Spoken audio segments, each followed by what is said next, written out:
बायको जर नसेल तर राजवाडा पण सुना आहे. बायकोला नाव ठेवणे हा खरंच गंभीर गुन्हा आहे.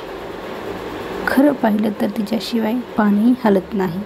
घरातलं कोणतंच सुख बायकोशिवाय फुलत नाही. नोकरी आणि पगाराशिवाय नवऱ्याजवळ आहे काय? नोकरी आणि पगाराशिवाय नवऱ्याजवळ आहे काय? तुलना जर केली तर सांगा तुम्हाला येतं काय?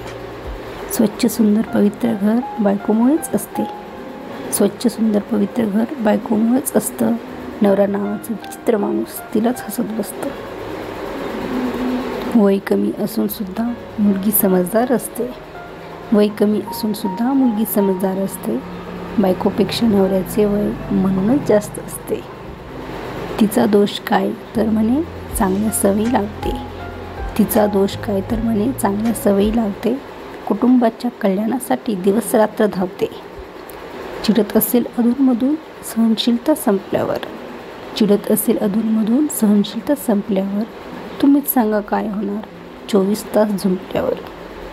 बायकोची टिंगल करून फिदी फिदी हसू नका. बायकोची टिंगल करून फिदी फिदी हसू नका.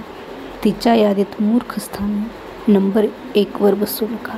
तिच्या यादीत मूर्खस्थानी नंबर 1 वर बसू नका.